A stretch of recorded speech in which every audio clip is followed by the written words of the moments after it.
Country Xtra.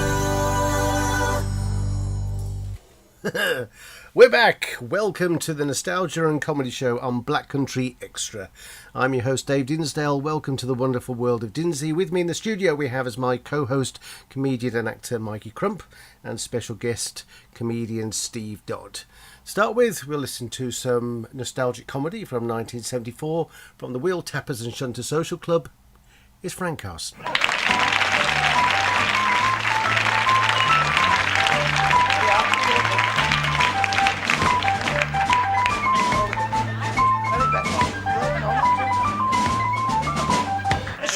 Earlier on, I just learned it from my mother.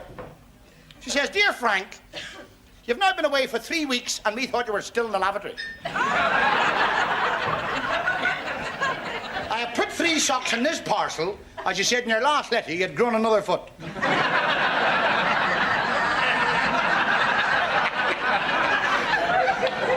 Since you've left home, your father has become a sex maniac and tries to make love to me every opportunity he gets. Please excuse the wobbly ribbon.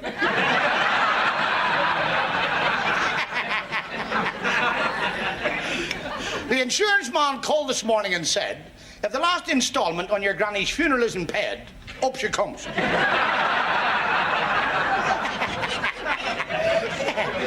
Your Aunt Lily, who's been on iron tablets for the last 12 years, died a fortnight ago. We didn't bury her, but got 8 quid for her in the scrapyard. I am sending on your new overcoat as it's going to be cold in England this winter. In order to save money on the postage, I have cut off the brass buttons. You'll find them in the top left-hand pocket.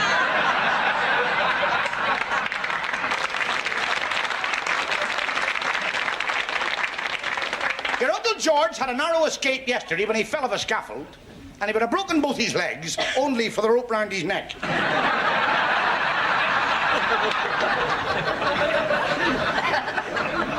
I would have put £2 in this letter, only I have sealed the envelope.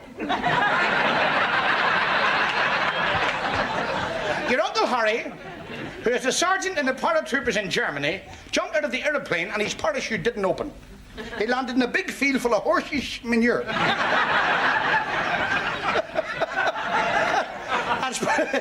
and spoke the only 2 words in German he knew.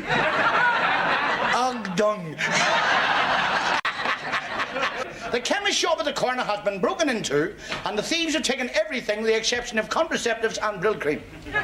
The police are on the lookout for a bald-headed Catholic.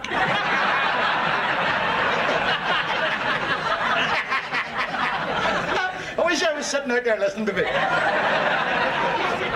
Your Uncle Joe drank a bottle of varnish and had a horrible death, but a lovely finish. Your brother Sammy, who has 2 wooden legs, was fire watching last night when the building went on fire. The brigade came out and saved the building, but Sammy was burnt to the ground. It's wonderful stuff, that, isn't it? That's comedy from 1974, family-friendly, Wheel Tappers and Shunters Social Club, the wonderful Frank Carson. So, Grumpy, yes, you're a younger man than the rest of us. What's your opinion of that type of humour? Well, I mean, it stands the test of time, doesn't it? I think those kind of classic old gags, they're just funny because they are still funny. I think with Frank Carson, you know, as he used to say, it's the way I tell him, it really is 60% personality. It is him, because he does get involved in it, and you can hear how the audience were going along with him. Yeah, I think because he enjoys telling the jokes so much, even though some of them are now a bit corny, they're still very they're well all corny, aren't they? It's just more that he was so likeable that people just went along with it anyway. And do you think there's anybody like that around today? Love Dev. Well, Love Dev does love his own act. That's true. Is there anyone like that today? What do you think, Dodded? Anyone do? You got Mick Miller. Yeah. And I have to say, Mick Miller is one of my favourite comedians. I went to one of these 70s nostalgia weekends at Minehead, Butlins, and they put him on. It was a Sunday afternoon, 1 o'clock, so we did a full hour show. So people were either sobering up or sober. So it's not really the right time to do comedy, as you probably know. And he absolutely stormed it. And there's a clip on YouTube of him doing a show, so whether he actually sanctioned that, I don't know. And it's so funny. I mean, I've downloaded it. Is it the noddy thing? Yeah. Yeah, Well, that's his his finale. Yeah. But he's just a wonderful comedian, great delivery, great attitude all the way through, and he's got the audience with him. He's still going, isn't he? Yeah. He's very, very underrated. He's a national treasure. He is. Well, he was given the gig of playing at the Palladium for the Raw Variety performance because he was on another show. I think he was on the Entertainers show where they had the old style acts and put them in Las Vegas. Yeah. And he did really well there. So what they said is, look, we'll give you this gig at the Raw Variety, but we're not going to show you on telly because you're an old man and, you're a bit passé now. And he did so well on the night, they actually included him in the show. But it just goes to show, I mean, I think, the only clip that I've really seen of him is the noddy thing. Yeah. Hello, kids, hello, kids. Yeah. That's it. And I was blown away by just how well crafted it was. Yeah. Even though it is would be seen, and I suppose TV people would see it as kind of old school. But if it's funny, it's funny. Well, it is It's old not school, but offensive, he did one joke about working in the circus. And he said the reason he got the job because he was the only one who could get the tent into the bag. That was and he said he used to be the human cannonball. Right. And you get 60 quid a night plus a bit of mileage. It's just the way he can insert words where he could have just said mileage, we said bit of mileage, do you know what I mean? And it's just, his timing's exceptional. Yeah, really well, when I saw him at the Butlins thing, he was doing topical stuff as well. Yeah. See, that Frank Carson, he appeared on the Comedians for the first time in 1970. And by the time he finished his career, he was still doing the same routine. Yeah. So the Mammy Letter still came out, and as you know, Jimmy Cricket adapted that later on. But it was the same act. Mick Miller's managed to improve. I did read his book about 2 years ago, and he was a very exceptional footballer. He was a goalkeeper. Yeah. Port Vale. Stanley Matthews actually came to his house to sign him. Yeah. Really? Yeah. Was that way before he became a comic? Way before he became a comic, yeah.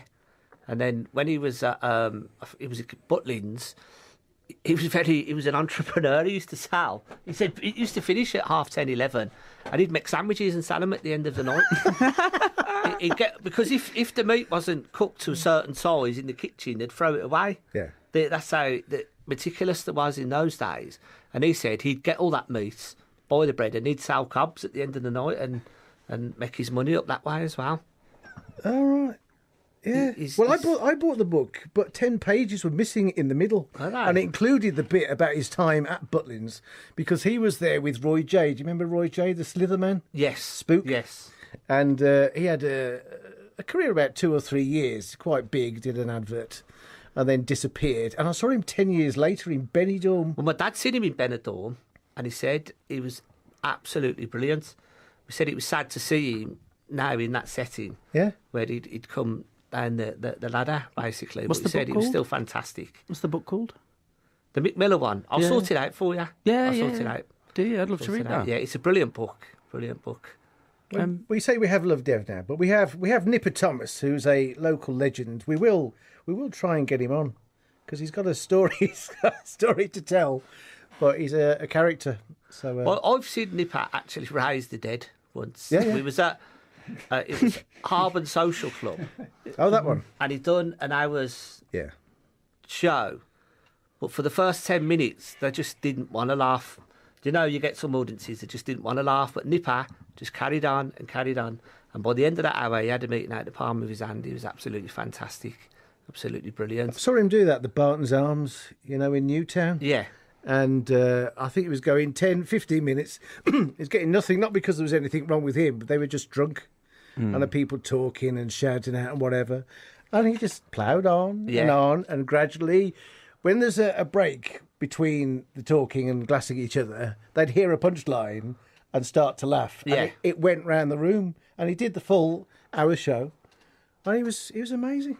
I learned so much from him that night. He was... when he was struggling at first, and then he started to interact more with them. Yeah. And then what he was trying to do then is he was interacting with different parts of the room, and then there was all sort of buying into the night then, and it was absolutely brilliant. I remember when I first started, I did a gig in Stourbridge. I hadn't been going very long, in about a couple of months. So obviously you're still finding your feet and struggling. And I remember I come in a little bit late because of the bus, and he was on stage just smashing the doors off it like he was brilliant.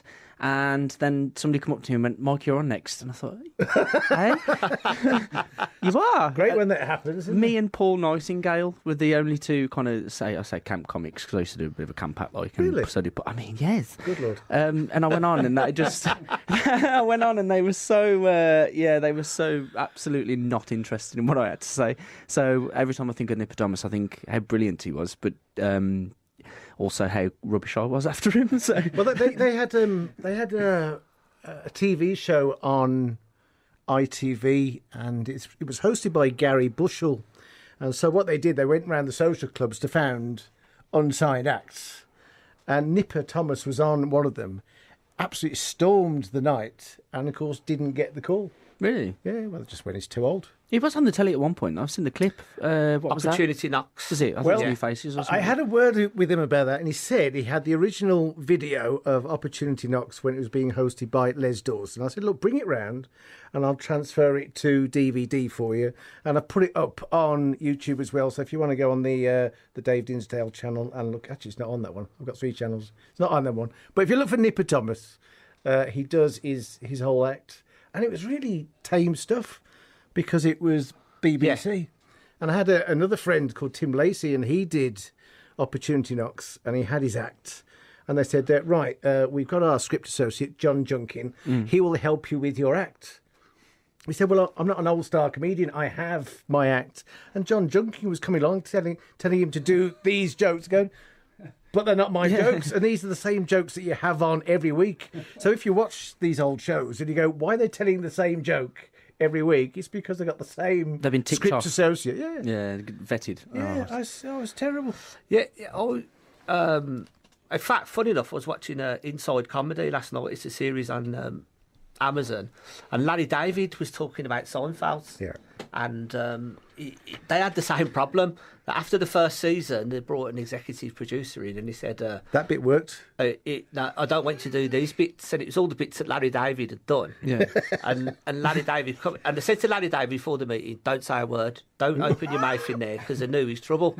So he left the meeting, and he just gone to Seinfeld. He said, I wish you all the luck with this, but I can't carry on. He said, I can't carry on under those circumstances. And then next thing you know, he gets a phone call saying, no, just do what you want, carry on. Do you know what I mean? But I think with comedy, it's that raw talent should be left alone. You can't have people coming in and mess around with it. If someone's written it, leave them to it. You know, Too if many it's cooks spoil worked the as broth, well, especially with that after the first season, it worked. And then someone went to come in and change it all, and they says, no, we'll walk away from it. And he actually said himself, Larry David, you know, the power of saying, no, I'll walk away from something is absolutely massive where he was concerned. Yeah. So are you a big fan of Seinfeld? I used to just watch it in conjunction with what the show was about, which was nothing, really. But if I was doing nothing, I'd just sit there and watch it for hours thinking, I've just watched a show about nothing. That was really funny. And that's all it was. It was just, you could spend hours watching it thinking, what have I just watched? But I've laughed. Well, since I'm supposed to be the host of this show and I'm supposed to know what I'm talking about, somebody told me that a few years ago. Yeah. Because I've only ever seen one episode, and I watched it and I hadn't got a clue what was going on. It's just So I thought, nothing. I'm not watching that again. No, it's just a show about nothing, but it's funny. And it's just basically, like I said, it was like living in like a parallel universe where I was sitting there doing nothing, watching someone doing nothing, and I was like, we've done nothing today. But what's Seinfeld? Have you seen Curb? Your Enthusiasm? I love Curb. Yes. So I was shown Curb, and I went through every. I'm just redoing now the final 2 series. I could find it online, and it's obviously a bit expensive It's to on buy. Netflix. Is it? Yeah. Yeah, get it on Netflix, yeah. And, yeah, get it on Netflix, yeah. So I've only seen bits. Like I've only seen bits and bobs. I've not seen the whole. I'd love to watch it from the beginning, right up until the season 10. Because Yeah, I think well, it's fantastic. it's one of these shows where you've got the executives and the people who work for the newspapers who want to discover the next big thing. Yeah. And they kept trying to make Curb the next big thing, but it isn't that type of show. Because it's not gag after gag. No. It's basically some scenarios and then you get callbacks. Yeah, it's the awkwardness, And isn't it? Yeah, it's awkward, and it builds back on that. And so it didn't quite work, and BBC Two, I think, put it out on a Sunday night, about 11 o'clock. and it didn't quite catch on. It's not that type of show, though, is it? You watch it for the cringe factor. You watch it because he gets himself into all sorts of. What I love the most about it is when you know from very early on he sets little things up, and then by the end of the episode they've become full blown. You know. But there's lots of things like that. They do it, and they also do it in Only Fools and Horses, where they put something in, and you go, well, what was the point of that? And then they bring it in later, so everything comes together as a whole at the end, which is the great skill of the best comedy scriptwriters. I watched the episode where I think it's one of the first seasons or 2 or 3 or something where Boise and Del Boy are playing the card game. Yeah.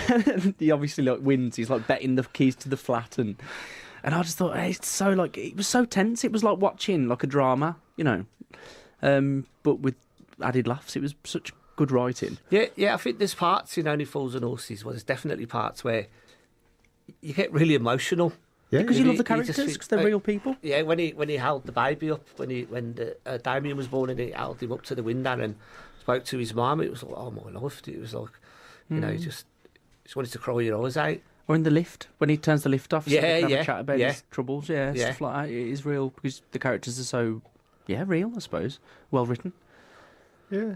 And again, I think everyone says this, and I watched that episode the other day where the watch got sold and they got all the money, and everyone just says, why didn't they just walk away? Then it sort of, in a way, didn't ruin it, because, any extra Only Fools and Horses is brilliant, but sometimes you wish that they had walked away, then they just left it instead of coming back. Well, let's get controversial then, because I had a friend who was a big Only Fools and Horses fan, but he's defriending me from Facebook, so forget about him. And they did the final 3, and they made them at the same time, but did them over 3 separate years. So you familiar with the final 3? Yeah. And I think that the final 2 weren't that bad, but the first one of the final 3, when he's on the game show, was so bad that it polluted the rest of them. Yeah. Which was the one where they went to France? Was that the second one? Second one, yeah. That was brilliant. I thought so. The one where they went to France was absolutely fantastic. Is that the one with Gary? Yeah. Gary, yeah. Yeah. Oh, yeah. Yeah. It turns out it's like the Prime Minister's son or something stupid like that. And then you had the final one where they tied everything up and they produced the bit of a spoiler going on if anybody hasn't seen the final one, which was in about 2003. They have the photograph with Freddie the Frog and they're naming all the people. They're going, there's Rodney. And when I go, well, Rodney was just born then. That's not Rodney. Well, it looks like Rodney. And they have this big thing at the end. And I think they did it because they did want to tie the whole thing up. Yeah. And I think they did very well. It was just that first of the last 3 that let them down. I think it's the old sentiment in me that just wanted them to walk away as millionaires and not to lose all the money. Absolutely. Again. But again, if we want to go down the controversial route, as you know, a young lady who had never seen the show did a review for a particular type of newspaper and said the show was rubbish. She said it was racist and sexist and all the words that may be used these days. But I think considering it started in, what, now, 81, was it? 80, 81? Yeah. I mean, for those sort of times, there were comedies that were a lot more... But I think for the show being in that era, it's very multicultural because London was very multicultural. And it highlighted how multiculturalism works, basically. It is. It's a story about families and it's a story about community. Yeah. And it was this old adage of never punching down, of never having to go at people that you think are below you or poorer than you. They was always punching up. Do you know what I mean? Again, it's the community spirit that they had. They'd all stitch each other up or take the mickey out of each other, but they always looked after each other. And I think that comes across brilliantly. Well, earlier in the year, I did watch every single episode again. And there were actually some couple that I don't think I remember first time round, and I'm sure I watched everything first time round. There's some stuff that was just so good. The Christmas specials were a real treat. Yeah. Trigger at the dating agency, which led to Del Boy meeting Raquel for the first time. Yeah. And then they brought out another series, and she didn't feature. No.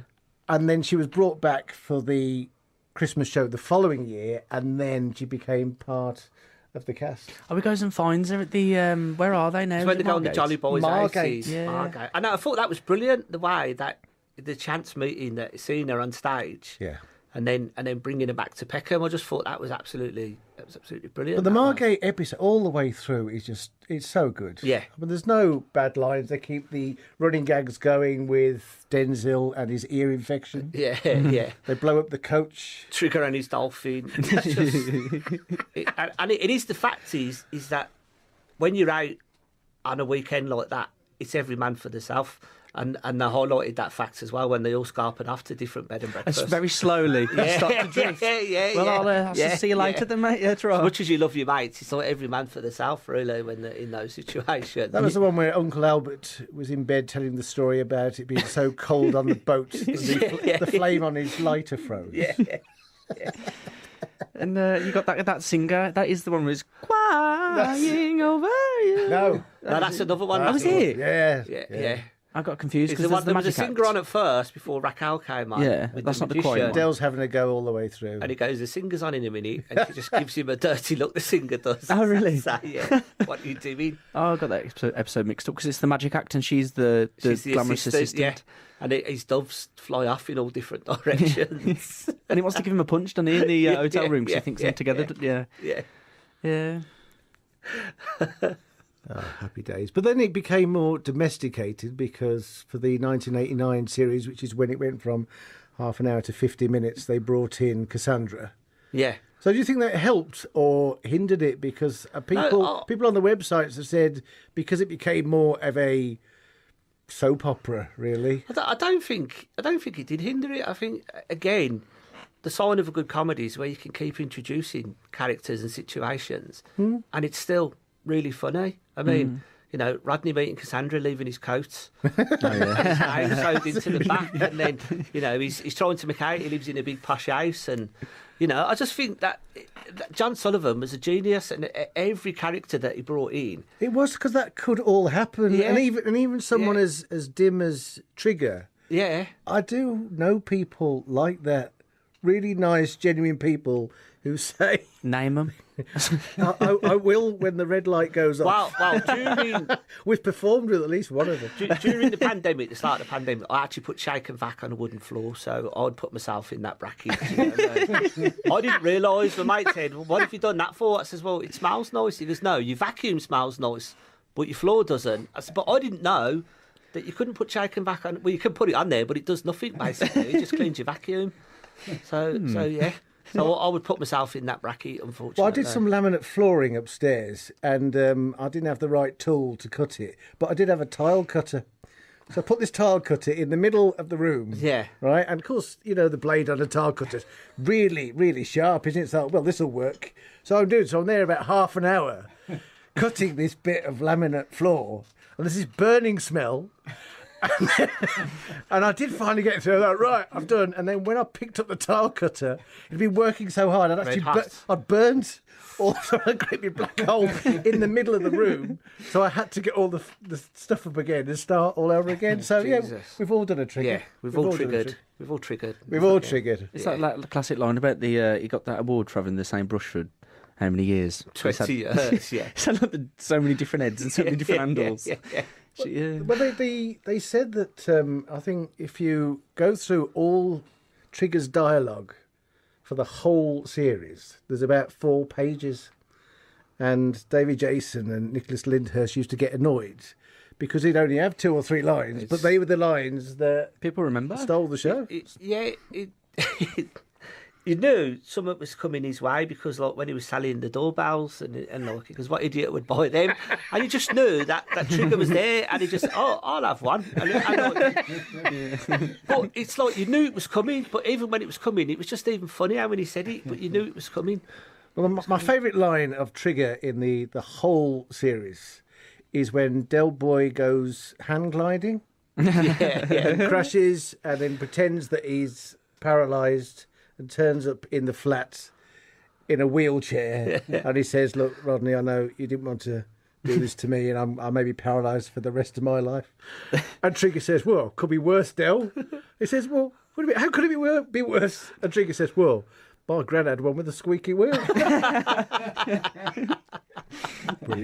Anyway, we need to have a break now because it's very hot in this studio with these wonderful characters. So I think it's commercial time. On your last trip, did you discover what the Earth people eat? They eat a great many of these. They peel them with their metal knives. Boil them for 20 of their minutes. Then they smash them all to bits. They are clearly a most primitive people. For mash, get smash. It was awful. He was blind to her charms, impervious to her womanly wiles. Then she discovered Just Musk, the perfume with the provocative aroma, which has stimulated man's desires since time immemorial. The effect was startling. His animal passions aroused. She was powerless to resist. His muscular arms enfolded her softly yielding body. Oh, Just Musk by Lancerit. shouldn't be allowed. Blue is the colour, blue is the name, blue's germicide and freshness, time and time again. Yeah, remember me? I'm the blue with germicide for you, your friendly lavatory cleaner, with all this germicide and a lovely pine fragrance. So it cleans as it freshes as it flushes. Simple, isn't it? Oh, blue is the colour, blue. Get blue with germicide from Jay's, the household name in hygiene. Hi, Supercan here. I saved the world from so-so soup. Cross and black will taste supreme. There's red wine in their oxtail and their chicken double cream. So next time you go shopping, just remember what I say. Cross and black will makes a tasty change from so-so soup, okay? Ba-bum, thank you, goodbye. Stale smells up here often come from down there in your carpet. Well, Shake and Vac from Glade is here. It's all you have to do. Do the shake and vac and put the freshness back. Do the shake and vac and put the freshness back. When your carpet smells fresh, your room does too. Every time you vacuum, remember what to do. Do the shake and vac and put the freshness back.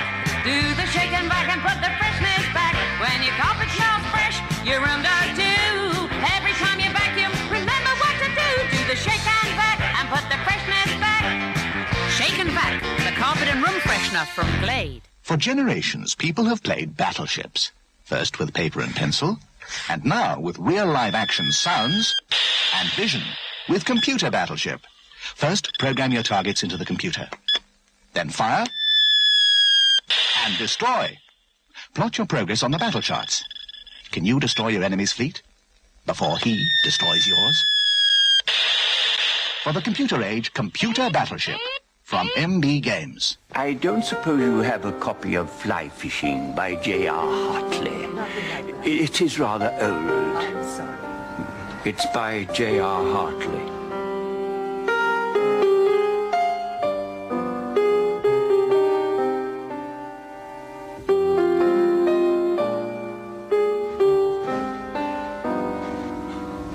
No luck, Dad. Never mind. There's still a few more to try. Good old yellow pages. We don't just help with the nasty things in life like a blocked drain. We're there for the nice things, too. You do? Oh, that's wonderful. Can you keep it for me? My name, oh yes, it's J.R. Hartley.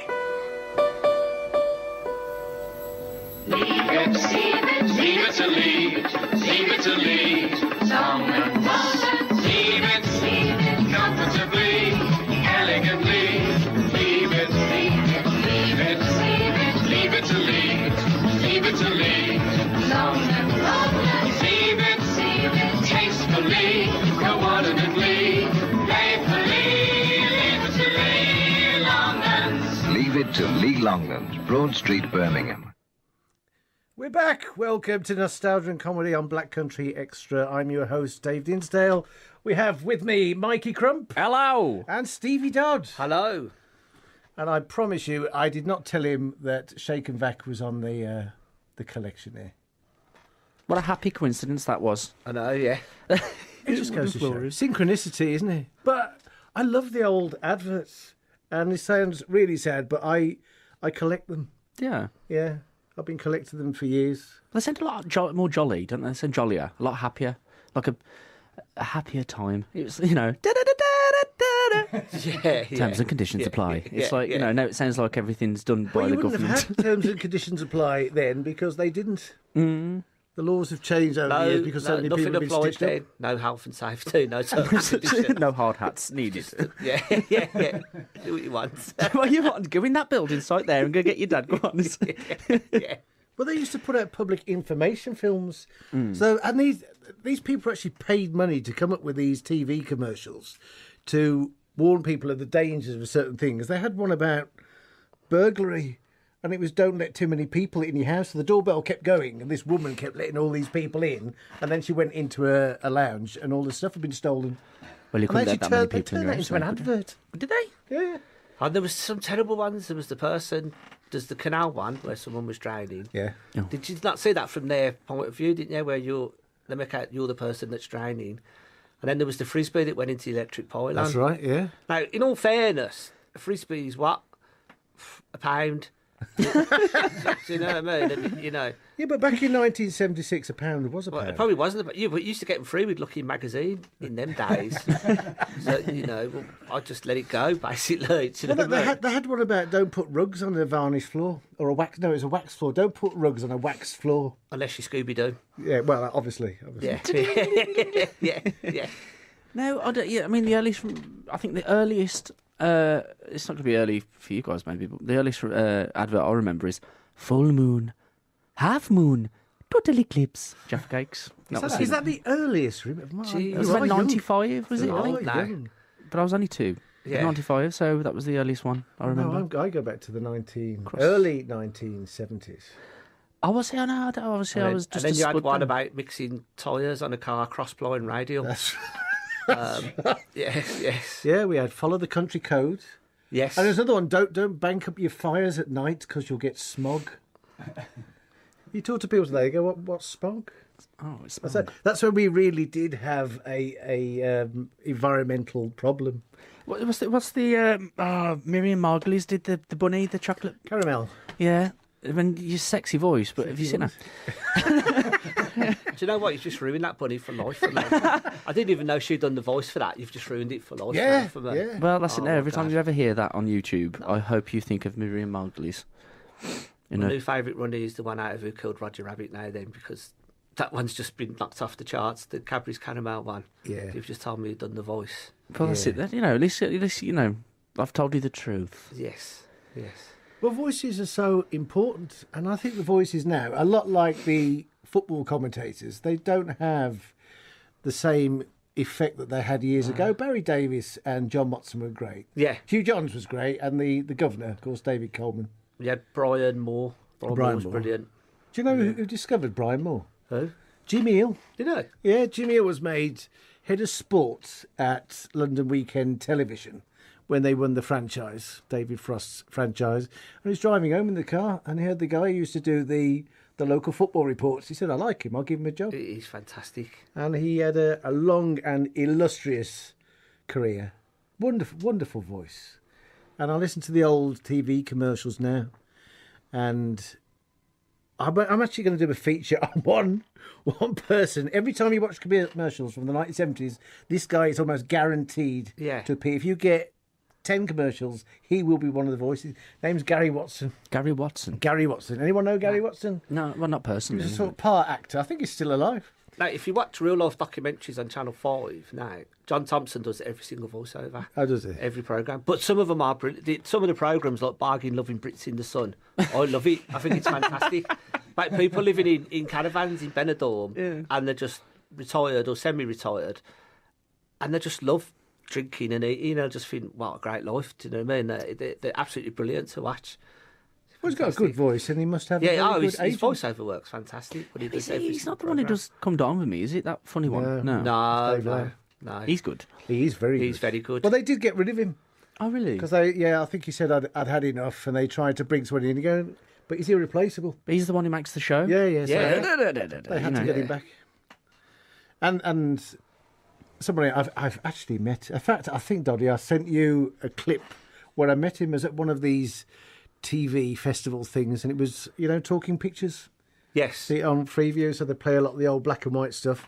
Well, they have a couple of festivals each year, one in Stockport and one in St Albans, and they have some old style people. So I went to the one in St Albans. They had Marty Wilde on, Marty Then Wilde. you had Marty Wilde getting up, doing a song for us, talking about the old days. It was fabulous. And I went to the one in Stockport, and the event started at 11 o'clock. And there's a lot of people milling around upstairs where they had the stars ready to do their autographs and whatever. But the show was about to start. And so, and a lot of the people who watch Talking Pictures are of a certain age. And it's quite a steep staircase. So they were going back to their seats, and I went into this room and actually got to meet Ray Brooks, the voice of Mr. Ben. No way. Yeah. And I had 10 minutes with him, and I could ask him whatever I wanted. And he was so funny. He was really funny, because he was actually a film star before he did Mr. Ben. That's brilliant, Mr. Ben. He was. He's just got a wonderful voice. Couldn't hold the job down, but what a man. What a man. Well, he did quite good with Home Pride, didn't he? He did, yes, he did. He had quite a few years with it. He did. But he's just a lovely man. And I talked about his great career. He went, oh, well, you just get lucky. I'm not doing a Ray Brooks impression, by the way, because I can't. He said, oh, well, you just get lucky, don't you? I go, but do you realise the impact that your voice has had on all our lives? And he was one of the main voiceover artists. And he was giving stories later on when he was doing his sort of presentation, and they were mainly just about being drunk. So he spent his time in Soho. They go to the various studios to record their adverts and then just go and get smashed. So he'd be there with Bill Mitchell. It's frothy, man. Denim. For a man, it doesn't have to try too hard. So he's there with Bill Mitchell, and he said that they asked Bill Mitchell, how'd you get that voice? He said, well, I smoke 60 a day. He said, I smoke 60 a day and drink 2 bottles of scotch. And they said, well, do you think that's a good idea? He said, well, it's my career. Of course it's a good idea. I think I had Robert Palmer, addicted. Might as well face it, you're addicted to love. Yeah. He did exactly the same thing. He had quite a high voice, and then he smoked and drank and smoked and smoked and smoked until his voice was a bit more raspy. And then he had a heart attack. He did. It's not such a good... I mean, it's good for the short term, but the long term... He was still been making music now in his 70s probably, but there we go. A nice little story there for you. Heartwarming. Well, it wasn't heartwarming. Heart-stopping. Oh, bless him. But yeah, Soho. So now, when I used to go out around Soho, it was like, it's about £7 for a pint. Yeah. But I mean, it's ridiculous, but it's such a good night out. All you do is see some character. You'd be walking down the street in Soho and you think, hang on, that's Phoebe Waller-Bridge, that is. Or you walk down and you see somebody from McFly just walking around smoking, and you think, Christ almighty. And they're always a lot shorter than you expect. Don't know why I'm telling you this, but this is my experiences of Soho. Well, I thought all the actors lived in London, and I've been to London a few times, and I've only ever seen one. Who? Carl Howman. Who's that? Brushstrokes. Oh, okay, right. So I was walking down Oxford Street, and Carl Howman walked past me. I thought, oh, that's Carl Howman.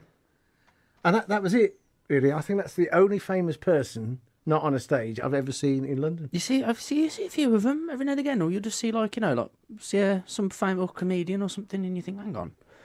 I went to the Soho Theatre to see Frank Skinner a few years ago when he was doing tryouts for his new material, and me and my friend Jess. Yeah. We sat in the front, and he thought she was a bloke and referred to her as such. Jesus. And then he spent the rest of the hour apologising in a funny way, obviously, and your friend, who are they? He couldn't get out, and we had a chat with him after. And it's weird seeing little Frank Skinner walking off into the throngs of Soho.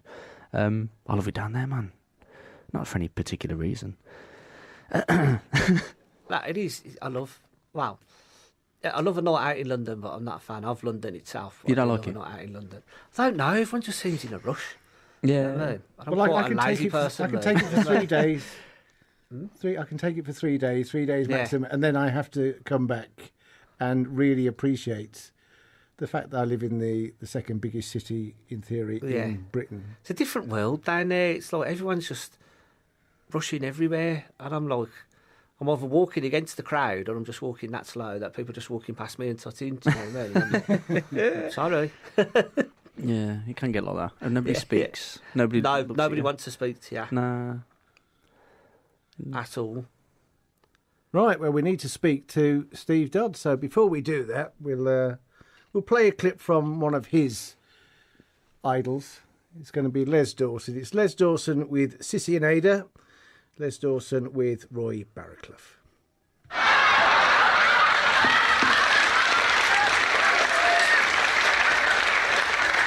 Thank you, Doctor.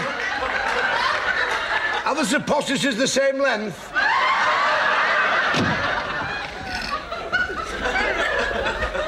Well. Sissy! Fancy seeing you at the doctor's. Well, yes. Is it the old trouble? What trouble?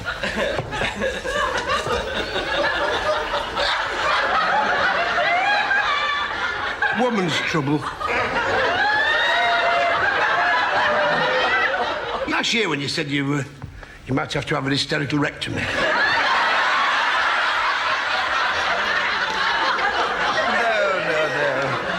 No, it's not that. No, that cleared up after the manipulation. Mind you, I don't feel very well. In fact, if I put my mind to it, I could be very ill indeed. Oh? No, it's not me I've come about, actually. I've come on behalf of Leonard. Oh, help me God, what's up with the lad? Well, it's his verruca. You know, he's got a very big one.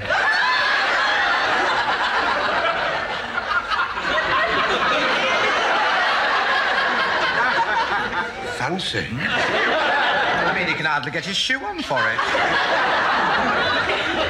Has he tried tucking his trousers down his socks?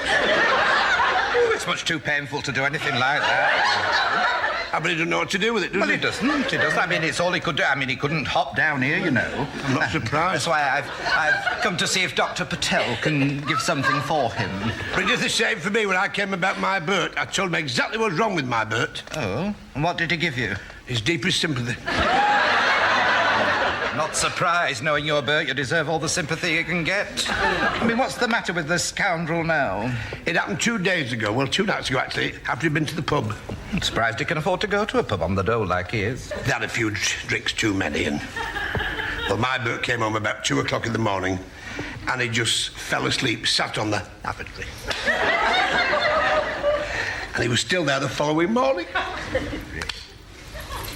He'd lost the use of his legs. Oh, say, every time I picked him up, he fell back on the...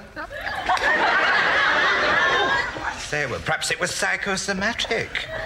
No, it's the old-fashioned sort with the chain flux.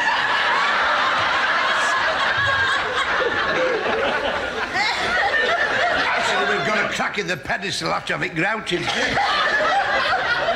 But I sent for Dr. Patel, and you know... He came straight away. Oh, and what was the matter with him? What? With Bert, as he couldn't get off the toilet. His braces were fast around the system. Typical. Anyway, that's enough about your Bert. What about you, Chuck? Well, let's face it, you know, I am at a funny age. I wouldn't tell another living soul this, of course. I'm approaching the change.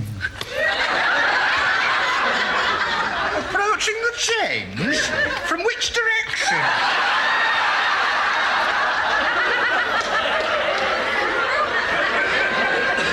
What do you mean? Well, I would have thought your batteries had run out years ago. I'll have you know that my family has a tradition of fertility. My cousin Bertha got cocked when she was 59. And she swears she only walked past a sausage factory. You're listening to the Nostalgia and Comedy Show on Black Country Xtra. I'm your host, Dave Dinsdale, with me, my co-host, Mikey Crump. Hello! And finally, we get to speak to our special guest, Stephen Dodd. Hello. How are you, Doddy? Oh, great, thank you. So, how have you been coping through COVID, writing? I've been working quite a lot as well. Not comedy. We've obviously day jobs and various day jobs I've done. I've had, I think it's 4 jobs since the pandemic started. And so you were about as reliable as Mr. Ben then? No, there was all temporary contracts, which is quite good really, because people tend to get annoyed with me after 4 months anyway. You know what I mean? So it's time to move on then. So you got many gigs booked up now? Things are starting to pick up now, yeah, which is really good, because obviously comedy is my first love. So, I'd like to know how you started. Well, I wanted to do it forever since I was younger, and I think it was 2010. Well, it was 2010. I had 2 friends die in the same year. Yeah. And then I thought, well, it's now or never. So I signed up for this course, this one-day comedy course in Victoria in Birmingham. And to be fair, it was crap. The course wasn't very good at all. But I learnt more that day from another act that was there who'd been doing comedy. Holly, with transsexual Holly. I haven't seen Holly or heard of Holly for ages, but it was absolutely brilliant. Showed me how to work the mic, showed me how to do everything. I learnt more off Holly that day, and I think that course was. We had the worst snow in Birmingham for about 30 years, so it took me 4 hours to get back from Birmingham city centre. Now the next night there was a showcase on where the man says, "Bring all your family and friends back. We charge them a £5 in, and basically." They could come and see you. And then the next day, nothing was moving in Birmingham at all. And he phoned me up and said, "How many people are you bringing?" And I was like, "Well, none. Have you not looked out your window?" Sort of thing. And then he just forgot about me. But then I googled open mic comedy. I seen the Hollybush in Cradley Heath. I went down the week before, loved it. And then I went back the week after, and like an idiot, I took every single person that I know to see my first gig. And it's probably the biggest mistake I ever made doing that. Did you film that one? No, I got it on a little voice recorder thing. I've got it somewhere at my dad's, but it was. So, what do you think now when you go back and look at that and you compare that to how well you've? Well, there's developed? a gig. I think the first time you seen me do a gig upstairs at the Bear in Bearwood, and I was terrible. I've still got that video somewhere, and I was terrible. But when you look back and look at how crap I was, and you know, even now, it's sort of, I'm my own biggest critic, basically. But you can see how far you've come. But then you think about the learning process that you've put in to get that far. It's sort of, I've never, ever left a gig when I've done my acts. I've never gone, I'm off now, see you later. I've always stuck around and watched all the other acts, unless I've doubled up, which is very rare. But I've always stuck around and watched the other acts because I think you can learn so much, especially off acts that you're working with, that not just looking at comedy on the TV. I mean, there's so many acts that I've seen since doing comedy. That's one of the massive plus sides of it. There's so many acts that you've seen. You think, I'd never dream of going to see them, or I've never seen them on sort of mainstream. And that's one thing that I've loved about it. And that, like, getting back to the original question, what made me start in it, I always wanted to do it. I remember as a kid, my dad used to watch things, and he used to... my dad's not a laugher, he'd tell you that himself. I've seen him. But when he laughs, do you know what I mean? There's some things on the TV, he'd laugh, and I think, Jesus, you know, I wish I could do that. Do you know what I mean? And then you sort of living in a house with 4 lads, you know, there's 2 brothers and my dad and my mum. It's just pure banter all the time, and then you live on like a big council estate. It's just banter to survive, basically. But then you sort of think, wow, I love this. Do you know what I mean? Look, you know, we've just sat for like an hour and we've just talked and talked and talked. And then I just think that if you can transfer that onto a stage, it's fantastic. And, you know, some days I'll go out, I'll do a gig, and then I'm out in the pub the next day and I think, oh, wow, I'm drinking with money that I've earned, doing comedy from jokes that I've wrote. And I think, man, it knocks me back sometimes because I think, you know what, whatever happens in my life, whether I go on to be, you know, something or not, I always look back and go, well, yeah, do you know what I mean? Did you ever go down the competition route? I tried it when I first started, and I didn't like it, to be fair. I won a couple of gongs, and they just got me nowhere, basically. Well, you're just cheap labour. Well, basically, I won a gong, and then he never contacted me again. He made me wait around for like half an hour to get the prize money. And then I got 2 bus line tickets on the same night, which just, I was like minus 60 quid in the end by the time I'd left. And then I've done competitions for local comedy clubs, and I've won it, and then you just never hear of them. And I just think, basically, I just think, you know, what Dave's saying is just cheap labour. Yeah, it's a way of making money out of the acts, yeah. Now, the one competition that I did do that has held me in good stead, and the person has looked after me ever since, was I done the hilarious comedy Ryan Goff. Yeah. When I done their big gong show, they used to have a big gong show once a year. I think that was in Rugby, I think it was. And the first year I done it, I got gonged off with 10 seconds to go. And I just wanted to die. I just thought, this is the saddest thing that's ever happened to me. Because, in a way, it was a good thing because it brought me down a peg or two because I thought I was doing really well. But then it was like, Ryan says, you know what, I've seen enough. I like you. And I've done lots of gigs for him since. So, I've got to give him his due. He's always stood by me and he's always sort of said, yeah, I'll give you a gig. Do you know what I mean? And he always calls upon me and I love it. You moved more into compering now. How are you finding that? I love the MC work. I really do. I did put my foot in it the other week when I was MCing. I was talking, obviously, about... There was the one woman, I said, what do you do? She said, I'm a teacher. I said, oh, do you do a lot of the Zoom calls then? And she goes, yeah, I do. She do a lot of Zoom classes. And I said, well, do the kids shout out, Alexa, play this? Because that's the trick, isn't it? That the kids do a Zoom call and they say, Alexa, play this. And she goes, oh, the kids I teach can't speak. And I'm like, OK then, and what do you do, sir? And I just moved on to the next person straight away, do you know what I mean? I was like, oh didn't flinch. Sort of, didn't flinch, no. But no, I love the MC work because, you can drop the occasional fall back on your material. But I think when you're an MC, if you haven't had to fall back on your material, then you've had a good night. Do you know what I mean? It's sort of like... Well, that's what Bill Hicks said. He said you should go into a gig and the last thing you do is your set. Yeah. And you got to be mindful as well of the acts that are coming on as well, that you don't overrun your time or you get the audience to a certain level and then you just bring the act on then. Do you know what I mean? It's all about warming up the room and knowing when to get off the stage, basically. But the MC part of it, I love... But a lot of my gigs now, I get asked to be the opening act, which I love as well because I get to do my bit and then sit down and watch the rest of the show then. Yeah. It's all done then. And pressure's off then, yeah. Do you find that with MCing that you prefer the kind of crowd work that you come up with on the spot, or do you specifically sit down and write stuff? No, I'd like to do it on the spot. I mean, some of the jobs that people have had are absolutely fascinating. Yeah. And I'm an inquisitive person by nature. So the chance that I can get to ask people questions about the job, and I was talking to a woman last week who worked in Greggs in Tamworth, and I did say to her, Greggs is the only place in the world where they just go, it's cold, and you go, all right, I'll have it. Do you know what I mean? I'll have it. If you went to Miller and Carter and said, I'll have steak and chips, and they said it's going to be cold, you go, oh, I'm having that. But you just go, can I have a pasta? Yeah, it's freezing stone cold. You go, oh, I'll have it anyway. Do you know what I mean?